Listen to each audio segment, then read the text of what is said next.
To understand the biblical worldview of the New World Order, we must first look at the fall of mankind as recorded in Genesis 3.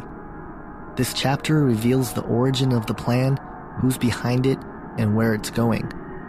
No other ancient text reveals so much about the nature of evil and its methods than the Bible, and this is where it all begins.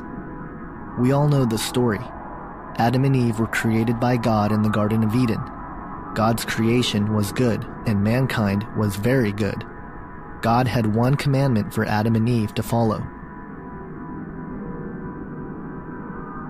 A serpent came and tempted Eve to eat from the tree of knowledge of good and evil.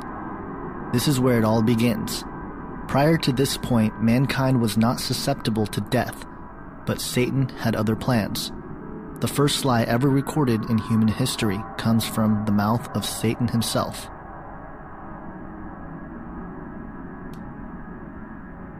Satan, being the father of lies, was able to redefine what good meant. Upholding to the traits of a great deception, Satan's lie contained some truth.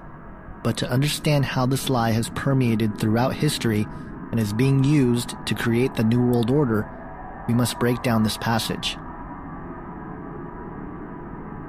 Satan knew that when they ate of the fruit of this tree, that mankind would be subject to death.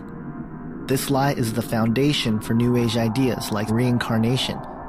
It is the idea that even though we may physically die, there is no heaven or hell, but instead we return with another opportunity to attain enlightenment. It is also the one lie that many of the world elite believe today, which is that through the use of intellect, technology, and science, man will achieve immortality. This will become more obvious as we look into the sacred promise or ancient hope held close to those who are at work for the New World Order.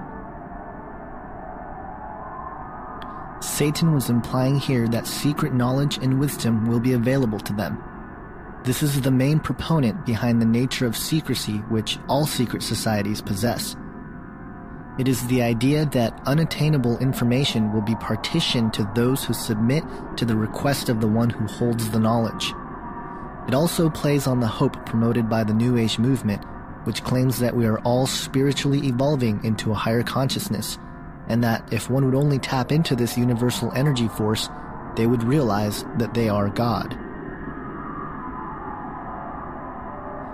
The New World Order and its components, secret societies, New Age movement, transhumanist movement, and even the alien agenda in many ways is predicated on this one lie. The idea that man would become God is the elusive carrot on a stick that has been behind many, if not all, of man's attempts to acquire power, authority, and dominion over the masses while conquering death and nature in the process. Furthermore, we can trace ideas like pantheism and the concept that God is a force, or that everything within the universe is God and thus we are God, back to this lie. It is the ultimate deception because it plays on human pride. It is the driving force behind ideas such as morality is relative and karma. It is the denial of evil and accountability to sin. This is the core of the Luciferian doctrine. It is the blueprint to what the select group of men have been working on for centuries. Exclusive knowledge to achieve immortality and become gods, all without the help of the Creator God, but by our own use of intellect. As we will come to see, this idea, which goes by many names like the Sacred Promise and an Ancient Hope, has been sought after by men for centuries.